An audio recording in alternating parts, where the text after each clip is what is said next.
الحمد للہ رب العالمین والصلاة والسلام علی اشرف الانبیاء والمرسلین نبینا محمد وعلى آلہ وصحبہ اجمعین، اما بعد فقد قال اللہ تبارک وتعالی فی کلامہ المجید والفرقان الحمید اعوذ باللہ السمیع العلیم من الشیطان الرجیم بسم اللہ الرحمن الرحیم یا ایھا الذین آمنوا ان جاءکم فاسق بنبأ فتبینوا ان تصیبوا قوما بجہالۃ فتصبحوا علی ما فعلتم نادمین. وقال النبی صلی اللہ علیہ وسلم النکاح من سنتی فمن رغب عن سنتی فلیس منی. عزیزان گرامی، بہت اچھی گفتگو آپ کے درمیان ہو رہی تھی اور والدین کے تعلق سے خصوصی طور پر ماں کا حق، ان کا مقام، اس کا مرتبہ کیا ہے، مثالوں کے ذریعے سے آپ کے درمیان شیخ محترم بات رکھ رہے تھے. یقیناً ماں کا مرتبہ بہت زیادہ ہے، اس کا مقام، اس کی اہمیت، اس کا درجہ، ہر ایک چیز پر، ہر ایک پہلو پر باریکی کے ساتھ آپ کے درمیان گفتگو ہو رہی تھی. زیادہ لمبی چوڑی گفتگو نہیں، بس 20 سے 25 منٹ آپ کے سامنے کچھ باتیں میں رکھنے کی کوشش کروں گا. جہیز کے تعلق سے شادی بیاہ کا موقع ہے، خوشیاں ہیں. اللہ کے نبی کریم صلی اللہ علیہ وسلم کی ایک حدیث میں آپ کے سامنے رکھوں. نبی اکرم صلی اللہ علیہ وسلم نے فرمایا تھا النکاح من سنتی فمن رغب عن سنتی فلیس منی.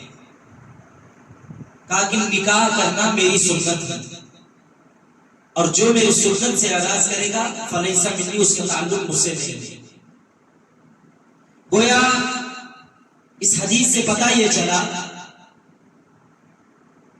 کہ ہر وہ نوجوان جس کے پاس اللہ رب العالمین کی قوت و طاقت کے ساتھ ساتھ مالداری ہے، پیسہ ہے، اتنی استطاعت، طاقت، حیثیت، اوقات، بساعت اللہ نے اس کو دے رکھی ہے کہ وہ کسی اجنبی لڑکی جس کا اس کے ساتھ نکاح ہوگا تو اس کو لا کر کے اچھی طریقے سے زندگی گزر بسر کر سکے گا. تو اس کے لیے، ایسے شخص کے لیے ضروری نہیں، یہ کہہ لیجیے کہ فرض و واجب ہے کہ وہ نکاح کرے. اس کے اوپر نکاح کرنا فرض و واجب و ضروری ہے. اور جس کے پاس استطاعت و طاقت نہیں ہے اس کے لیے ضروری ہے کہ وہ روزہ رکھے. رمضان المبارک کے مہینے میں روزے کی اہمیت، اس کی فضیلت کے تعلق سے بتایا گیا کہ روزہ رکھا لے.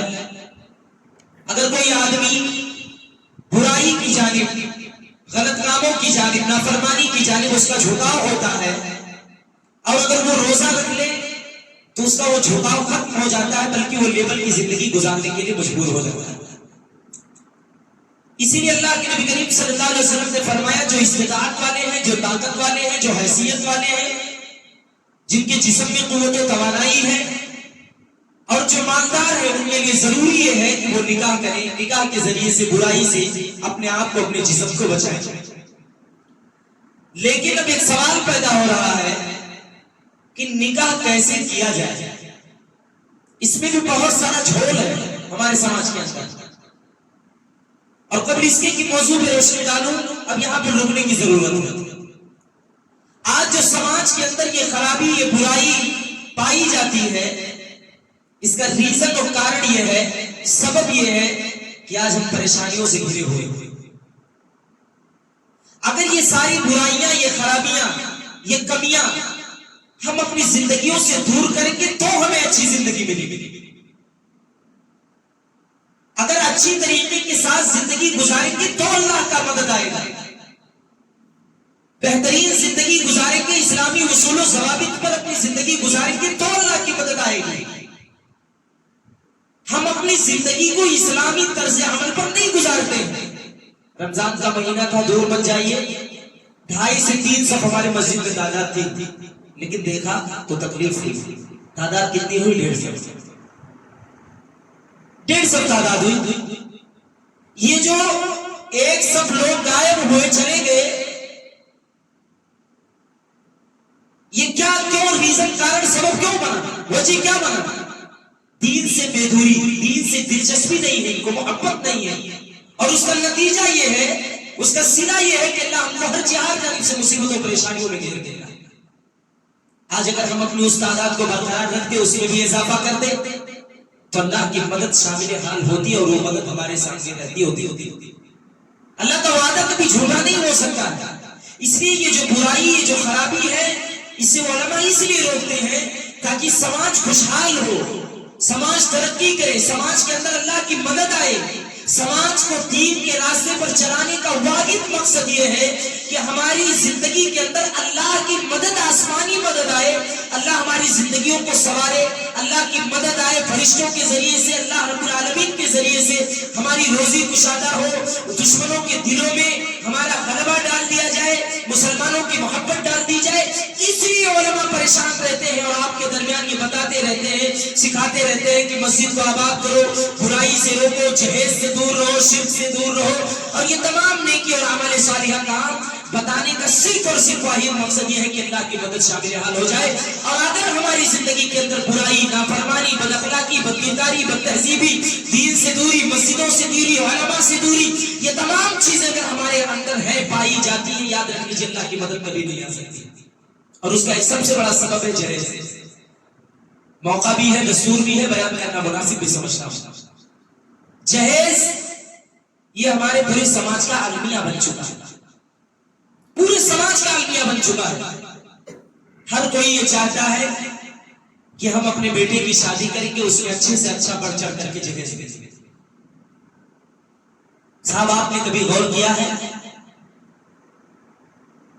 آپ کے گھر میں بھی بہن بیٹیاں ہیں، کیا آپ نے کبھی غور کیا، ٹھنڈے دل سے یہ سوچا، یہ تصور کیا، 5 لاکھ 10 لاکھ 20 لاکھ 25 لاکھ کا فرمائش آپ نے کیا، وہ فرمائش روشن کہاں سے پورا کرے گا؟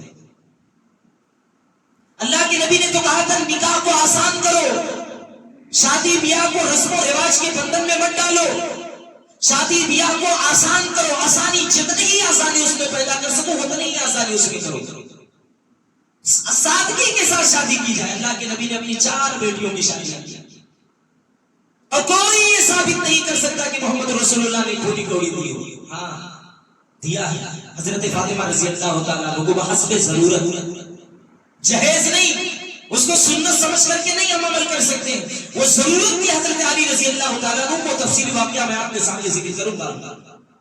یہ رسم و رواج کے بندھن میں ہم آج بندھ چکے ہیں صاحب۔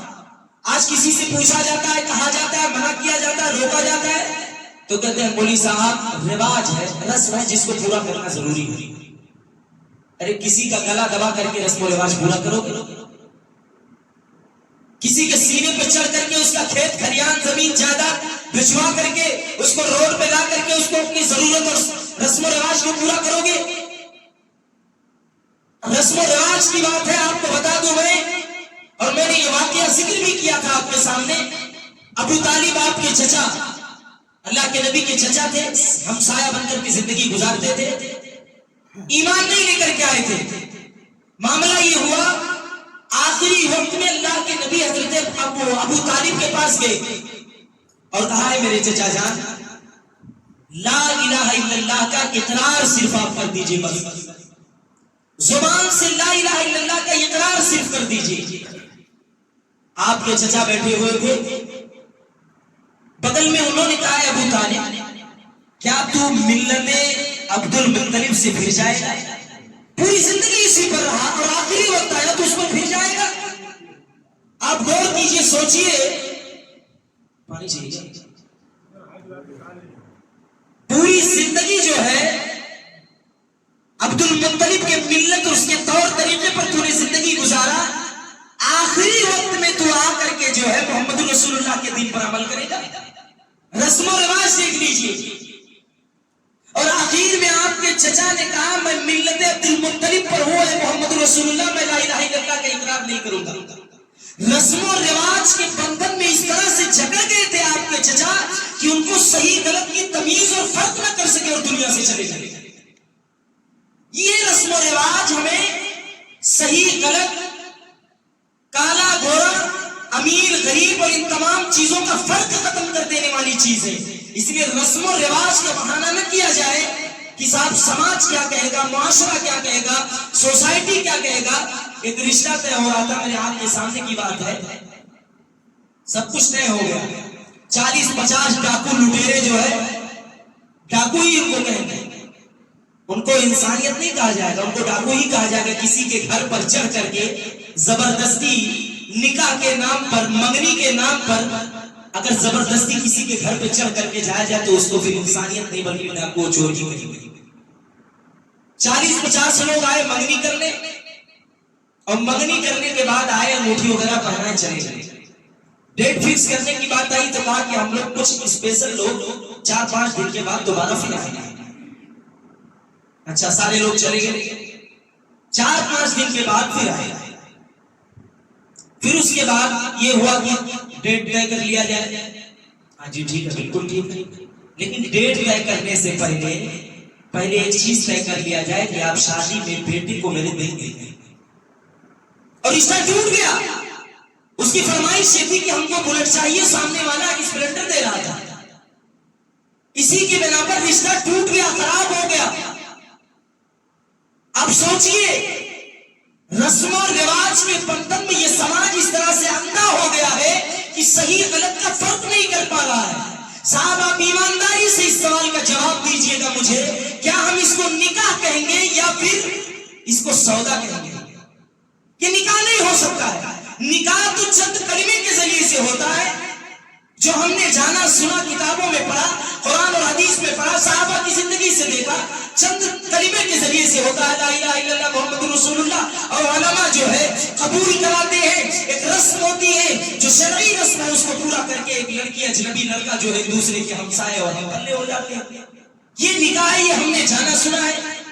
اور یہ جو جہیز والی رسم ہے، یہ نکاح اس کو کہنا چھوڑ دیجئے، بلکہ یہ سودا ہے۔ اور یہی ریزن اور کارن اور سبب ہے کہ 2 مہینہ 3 مہینہ 4 مہینہ میں طلاق کی نوبت آئی جاتا، کورٹ کچہری لوگ چکر کاٹے جاتے ہیں۔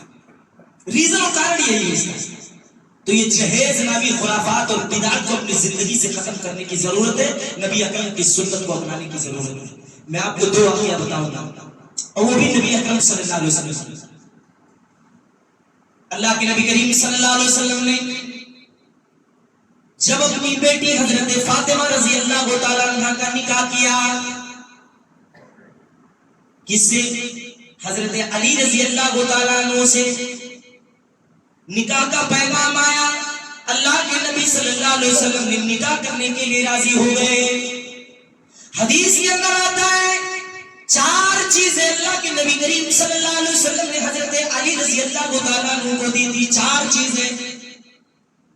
اور وہ 4 چیزیں صرف اس لیے دی تھی کہ حضرت علی رضی اللہ تعالیٰ عنہ غریب تھے، غربت کے مارے ہوئے تھے، ان کے پاس خود کا گھر نہیں تھا، کرائے کا مکان لے کر کے اس میں رخصتی کر کے حضرت فاطمہ کو لے کر کے گئے۔ آج سماج اس کو دلیل کے طور پر پیش کر رہا ہے کہ صاحب اللہ کے نبی نے جو 4 چیزیں دی، جہیز کے لیے وہ چیز کافی ہے۔ اللہ کے نبی نے حضرت علی رضی اللہ تعالیٰ عنہ کو جو 4 چیزیں دی وہ بحسب ضرورت دیا، نہ کہ سنت کے مطابق اس کو سمجھ کر کے ہمیں عمل کرنا چاہیے۔ وہ حضرت علی کی ضرورت تھی جس کو اللہ کے نبی کریم صلی اللہ علیہ وسلم نے دیا۔ ہاں، سماج کے اندر، معاشرے کے اندر اگر اللہ نے کسی کو کروڑ پتی ارب پتی بنایا ہے، وہ اپنی بیٹی کو خوشی خوشی کچھ دینا چاہتا ہے، سماج کے لیے اس میں کوئی روک ٹوک نہیں ہے، بالکل دے سکتا ہے، لیکن رسم و رواج کے بندھن میں بند کر کے بالکل نہیں سکتا۔ اور فرمائش کر کے اگر یہ مانگا گیا تو میں اس کو کبھی نکاح نہیں کہوں گا، وہ تو سودا ہے۔ حضرت علی سے نکاح ہوا 4 چیزوں پر، اور عثمان غنی رضی اللہ تعالیٰ عنہ کا نکاح اللہ کے نبی کی 2 بیٹیوں سے ہوا، جن کو ذی-النورین کہا جاتا ہے۔ کوئی یہ کہہ دے کہ محمد رسول اللہ صلی اللہ علیہ وسلم نے اپنی ان دونوں بیٹیوں کی نکاح میں پھوٹی کوڑی دی ہو، ایک پیسہ نہیں دیا صاحب، صرف اپنی بیٹیوں کو ودا کر دیا بس۔ اب لوگوں کے درمیان ایک سوال یہ بھی پیدا ہو رہا ہے کہ عثمان غنی تو کروڑپتی صحابی تھے، اربپتی صحابی تھے۔ جی بالکل تھے، لیکن سنت یہ ہے اگر جہیز دینا واجب و ضروری و فرض ہوتا تو اللہ کے نبی صرف حضرت فاطمہ کو دے کر کے ان دونوں بیٹیوں کو خالی واپس نہ کرتے، کیونکہ سنت تو یہ ہے کہ سامنے والا امیر ہو، غریب ہو، فقیر ہو، اگر کسی کو دیا ہے سنت سمجھ کر کے تو نبی اکرم ان دونوں بیٹیوں کو بھی ضرور دیتے۔ یہ اس بات کی دلیل ہے میرے بھائیوں اور دوستوں کہ جہیز سے نبی اکرم صلی اللہ علیہ وسلم کی زندگی سے کوئی تعلق اور کوئی واسطہ ہی نہیں ہے۔ اگر سماج کے اندر اس کی فرمائش کی جاتی ہے، اس کا مطالبہ کیا جاتا ہے، تو ایسے شخص سے ملت محمد رسول اللہ صلی اللہ علیہ وسلم سے کوئی تعلق اور کوئی واسطہ نہیں ہے میرے بھائیوں اور دوستوں۔ کتنی بہن بیٹیاں ایسی ہیں جو انہی جہیز کے چکر میں آج گھروں کے اندر پڑی ہوئی. باپ سوچ سوچ کر کے اندر سے گھٹن محسوس کر رہا ہے, پریشان ہے کہ صاحب میرے پاس تو 4 بیٹیاں ہیں, بلڈ پریشر ہو گیا وقت سے پہلے, بی پی ہو گیا, شوگر ہو گیا, پریشان ہے, حیران ہے کہ اپنی بیٹیوں کی شادی نکاح کیسے کرے گا وہ. اچھا کچھ لوگوں کے پاس تو ظالموں نے کھیت تک بچوا دیا. یہ بلٹ والے جو لوگ ہیں نا بھیا, ان کے پاس پیٹرول ڈالنے بھر کی اوقات نہیں رہتی ہے گلے کے بعد. اور پیٹرول پمپ پر جائیں گے تو 3 لوگ اگر سیٹ پر بیٹھے رہیں گے تو پشوان کے منہ تک کی 50 دے دے 50 دے دے تو 100 روپے تیل ڈال کر چلا جاتا ہے. یہ حیثیت اور یہ اوقات ہے لوگوں کی, اور یہ حقیقت ہے. کاہے کو کسی کا گلا دبا کر کے بھیا جہیز لینے کا, شرعی حدود میں رہ کر کے شادی کیجیے. اچھا مولوی صاحب نے تو بہت بڑھیا تقریر کیا ماں کے اوپر, بہت اچھا تقریر کیا, الحمدللہ ہونی بھی چاہیے. لیکن ماؤں کو تو بھی چاہیے کہ جب بدو دینے جاؤ تو نیک صالح تلقہ المرأۃ لأربعین ولمالها ولجمالها ولحسبها ولدینها فاظفر بذات الدین قربت یدا. یہ بھی معیار تو رکھو. نہ نہ نہ بھیا, جب دیکھنے جائیں گے تو 4-5 سپر اسٹار ہیروئن لے کر کے ساتھ میں جائیں گی. کچھ لوگ چھانٹنے والی رہیں گی کہ کالی نہ ہو, گوری نہ ہو, ایسی نہ ہو, ویسی نہ ہو, پڑھی لکھی ہو, اچھی ہو, خوبصورت ہو, خوبصیرت ہو. اس کے بعد اندر سے بھی مطالبہ ہوتا ہے, کہیں گے بھیا ہم تو 4 آدمی بیٹھے رہیں گے, نہیں کہہ پائیں گے, تو ہی جاؤ چھپے سندروں سے کہہ دو کہ ہمارے بیٹوں کے لیے چاہیے. جب وہی بوڑھا ہو جاتے, وہی جب بوڑھے ہو جاتے ہیں, لڑکا جب کمانے لگ جاتا ہے تو باہر شکایت کرتے ہیں, مولوی صاحب پتویا ہمارا سامنوا لے کے آئے, آج اپان برتنوا دھریوا تک چھوڑ چھوڑ. کیوں کہا گیا صاحب آپ نے وہ راستہ کھولا ہے, وہ رسم و رواج آپ نے بنایا ہے جس کے بندھن میں آج آپ بندھ گئے ہیں. نہ لیتے اگر کسی کے جہیز, بلٹ کا فرمائش نہ کرتے, بائک کی فرمائش نہ کرتے, تو عزت کے ساتھ زندگی گزارتے اور اس کے باپ کے سینے پہ چڑھ کر کے یہ مطالبہ اور فرمائش کر سکتے تھے کہ تمہاری بیٹی ٹھیک نہیں ہے, اس کو لے جاؤ اپنے گھر اور اس کو پہلے تربیت دلاؤ, پھر اس کے بعد میرے گھر لے کر کے آؤ. یہ کہنے کا ادھیکار اور اتھارٹی, وہ پاور آپ نے اسی دن ختم کر دیا جس دن آپ نے بلٹ کی اور نہ جانے کون کون سے ساز و سامان کی آپ نے فرمائش کی تھی, اسی دن آپ نے یہ سارا حق کھو دیا تھا. پھر کہنے کا کوئی ادھیکار اور اتھارٹی نہیں. تب مولوی صاحب کا کہنا ہے, تب جاؤ جھیلو, پریشان ہو, ہر چیز میں مولوی صاحب ذمہ دار ہے. اسی لیے کہا گیا ہے تلقہ المرأۃ لأربعین, 4 چیزیں دیکھ کر کے لوگ نکاح کرتے ہیں. تم کیا کرو, دینداری کو دیکھ کر کے نکاح کرو. لوگ دینداری کو اگر ترجیح دیں گے, سماج اور معاشرے کے اندر ایک الگ قسم کی ہوا چلے گی. اکثر و بیشتر اگر میں یہ کہوں تو غلط نہیں ہوگا, 99.9% گھروں کا معاملہ ایسا ہے کہ شادی ہونے کے بعد باپ بیٹے میں بات چیت بند ہو گئی. 99.9% کا مطلب ہے. کبھی غور کیا آپ نے کیا ریزن, کیا کارن, کیا سبب ہے؟ کبھی غور کیا آپ نے, کبھی سوچا آپ نے کہ آخر اس کا سبب کیا ہے؟ دوڑے دوڑے مسجد میں تو چلے آئے, فتویٰ پوچھنے تو چلے آئے, تقریر تو 2000-5000 دے کر کے مولانا سے 1 گھنٹے والدین کی خدمت پر, ان کے حق حقوق پر کروا لیے. غلطی اپنی آپ کو نہیں دکھ رہی ہے کہ ہماری غلطی کہاں ہو رہی ہے. آپ نے اسٹارٹنگ میں ہی غلطی کر دیا. یہ سارے معاہدے کر کر کے, گاڑی کی فرمائش کر کے, کیش کی فرمائش کر کے, اور نہ جانے جہیز کے ساز و سامان لے کر کے, وہ ویڈیو دیکھت رہی کہ ہمارا بابا کہاں سے کے رکو, جوڑ جوڑ کر لے کے آوت ہے, کہا ٹھیک ہے رکو, پہنچو گھر تک تمہارے بھلائی. وہی معاملہ ہوتا ہے, وہی اجر ہوتا ہے کہ جیسے ہی گھر پہنچتی ہے سینے چڑھ کر کے پتہ لگتا ہے کہ اپنے شوہر کو ہتھیانے لگتی ہے, تب مولوی صاحب کے پاس دولت اور مولوی صاحب تو یہ ہمارا گڑبڑ مل گئی. اس لیے ان تمام چیزوں پر ہم کو غور و فکر کرنے کی ضرورت ہے, سوچنے کی ضرورت ہے, سوچنے کی ضرورت ہے. اور سوچ سمجھ کر کے نکاح کیجیے, شادی کیجیے. میرے بھائی اور دوستو, اسی جہیز کی وجہ سے آپ سوشل میڈیا چلاتے ہیں, آپ دیکھ لیجیے. کہنے سننے کی ضرورت نہیں. آج میں تقریر کے لیے نہیں بیٹھا ہوں, آج میں گفتگو کرنے کے لیے آپ کے سامنے بیٹھا ہوں. شادی بیاہ کا موقع بھی ہے. آپ سوشل میڈیا دیکھتے ہیں, ہمیشہ آن لائن رہتے ہیں, اس میں آپ دیکھیے 80% معاملات جو اس وقت ہیں عورتوں کے, وہ 80 میں سے اگر 50% میں یہ کہوں تو غلط نہیں ہوگا, یہ جہیز کے معاملات ہیں. ایک پارٹی ہے, نام نہیں لوں گا میں, بہت بڑی پارٹی ہے اتر پردیش کی, یہاں کی مکھ منتری بھی رہ چکی ہے. اس کی بھانجی کا معاملہ یہ ہے کہ دہیج پرتاڑت کا مقدمہ درج ہوا ہے. اس کی بھتیجی کو لوگ ستا رہے ہیں, مار رہے ہیں, اذیت دے رہے ہیں, صرف اس لیے کہ جہیز کا مطالبہ کیا جائے. سارے معاملات آپ کے سامنے ہیں. ساری چیزیں آپ کے سامنے ہیں، غور کرنے کی ضرورت ہے، سوچنے کی ضرورت ہے، بس اور کچھ نہیں۔ 50% معاملات اس سمے جھگڑا، لڑائی، قتل و غارت گری، خونریزی کا جو معاملہ پیش آ رہا ہے اور عورتوں کی بدسلوکی کا جو معاملہ پیش آ رہا ہے صاحب، وہ صرف اور صرف جہیز کی بنا پر معاملہ پیش آ رہا ہے، صرف اور صرف جہیز کی بنا پر۔ کتنی رشتے تباہ ہو گئے، خراب ہو گئے، برباد ہو گئے، کتنی بہن بیٹیاں پھانسی لگا کر کے مر گئی، کتنی بہنوں کو جو ہے ظالموں نے زندہ جلا دیا، کتنی بہنوں کو ظالموں نے گھروں سے باہر کر دیا، صرف اور صرف جہیز کی وجہ سے اور جہیز کی بنا پر، یہ کم علمی کی بنا پر اور کم صرفی کی بنا پر، صرف اور کچھ نہیں۔ اگر دین کا علم ہوتا، دین کا سمجھ ہوتا، دین کی فہم ہوتی، ہزاروں شادیاں میں اسی مسجد کے اندر آپ کو گنا سکتا ہوں جس میں صحابہ کرام نے سادگی والی شادی کی ہے، ایک پھوٹی کوڑی بھی نہیں لیا ہے، صرف اور صرف محل میں شادی ہوئی ہے۔ آپ کو بتا دوں، ایک صحابی تھے جو بھی اسلام لے کر کے نہیں آئے ہوئے تھے، انہوں نے ایک صحابیہ کے پاس نکاح کا پیغام بھیجا، نکاح کا پیغام بھیجا، کہا میں تم سے نکاح کرنا چاہتا ہوں۔ کہا فلاں شخص میں تم سے نکاح تو کر لوں گی لیکن کیا کروں، تمہارا میرا کوئی میل نہیں ہوگا۔ صحابیہ نے کہا میں تم سے نکاح تو کر لوں گی لیکن تم غیر مسلم ہو، اس لیے میں تم سے نکاح نہیں کر سکتی۔ کہا ٹھیک ہے، اگر یہ معاملہ ہے تو کوئی بات نہیں۔ کہا ہاں ایک شرط رکھا، کہا ہاں اگر تم اسلام لے آؤ گے تو تمہارا اسلام لانا ہی ہمارے لیے حق مہر بن جائے گا۔ بتائیے، اسلام لانے پہ شادیاں ہوئی ہیں، صرف اسلام لے آؤ وہی حق مہر بن جائے گا ہمارا تمہارا۔ نہ جہیز، نہ گاڑی، نہ بلٹ، نہ پیسہ، نہ روپیہ، نہ اشرفی۔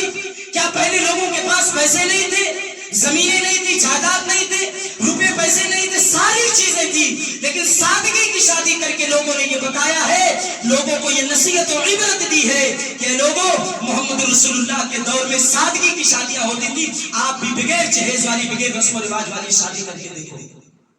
اور آج یہی شادی رسم و رواج سے لیس ہے، اس کا ریزن اور کارن اور سب یہی ہے میرے بھائی اور دوستو کہ آج اس میں برکت نہیں ہے۔ 2 مہینہ میں کوٹ کچہری اور 3 مہینہ میں طلاق کا نوبت آئی جاتی ہے۔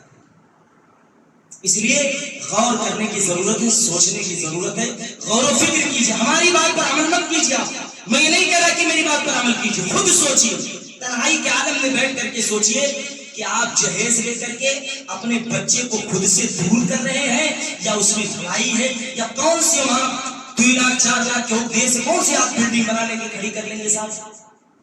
2 لاکھ روپیہ 4 لاکھ روپیہ کیش لیں گے، ایک کوٹھری نہیں بنی ہے جوان، ایک کوٹھری اگر چھت لگا لاکھوں بڑھیا پلستر اور پھٹی کرائی لو تو بڑے جو کوٹھری نہیں لگ سکتا 5 لاکھ روپیہ، اور لے کر کے آپ اپنی بچے کو اپنے آپ سے ہمیشہ کے لیے دور کر رہے ہیں۔ اس لیے اس جہیز کو، اس خرافات کو اپنی زندگی سے سائڈ رکھیے اور سادگی والی شادی کرنے کی کوشش کیجیے۔ آپ کو پتا ہوگا جتنے بہنوں کی شادیاں نہیں ہو رہی ہیں جہیز کی وجہ سے اور غلط قدم اٹھا رہی ہیں، اور اسی جہیز کی وجہ سے ہی آج بہنوں بیٹیوں کے اندر ارتداد کا فتنہ بھی پنپ رہا ہے، یہ بھی آپ یاد لیجیے۔ اسی جہیز کی وجہ سے باپ کے پاس پیسے نہیں ہے صاحب، کھیت بھی اتنا نہیں ہے کہ بیچ کر کے شادی کر لے، نہ ہی اس کا کوئی اتنا بڑا لڑکا ہے کہ ممبئی سعودیہ کما رہا ہے اس کو پیسہ دے گا شادی کر لے گا۔ بیٹی دیکھ رہی ہے کہ میرے باپ کی استطاعت و حیثیت ٹھیک نہیں ہے، اس لیے اس کے راستے میں وقت سے پہلے ہی ہٹ جانا زیادہ بہتر ہے۔ آپ غور کیجیے، تصور کیجیے، مسجد کے اندر بیٹھ کر کے سوچیے کہ اگر کوئی بہن بیٹی پیسے کی وجہ سے، جہیز کی وجہ سے ارتداد کے فتنے کا اگر شکار ہو رہی ہے تو اس کا ذمہ دار کون ہے، اس کی ذمہ داری کون لے سکتا ہے؟ اگر کوئی بہن بیٹی ارتداد کے دہانے پر پہنچ گئی ہے، کسی غیر کے ساتھ اگر شادی کر رہی ہے جہیز کی وجہ سے، صرف اور صرف پیسے اور روپے کی وجہ سے، آپ مجھے بتائیے، اس سوال کا جواب دیجیے کہ وہ کسی غیر کے ساتھ اگر شادی کر رہی ہے تو اس کا ذمہ دار کون ہے؟ اس کا ذمہ دار یہ جہیز کے ٹھیکیدار اور زہید نامی چور اور بےمان اور ڈاکو ہے، اس کے ذمہ دار۔ یاد رکھ لیجیے، اگر وہ ارتداد کے دہانے پر بیٹھ رہی ہے تو کہیں نہ کہیں وہ اگر غیر مسلم ہو رہی ہے، کسی اور کے ساتھ شادی بیاہ کر کے جتنا گناہ کا مستحق ہو رہی ہے اس سے کہیں زیادہ گناہ کے مستحق یہ جہیز کے جو ٹھیکیدار بیٹھے ہوئے گاؤں سماج کے اندر، ان کو بھی اتنا ہی گناہ ملے گا۔ آپ ذرا غور کیجیے، سوچیے، اگر کوئی بہن، کوئی بیٹی جہیز کی وجہ سے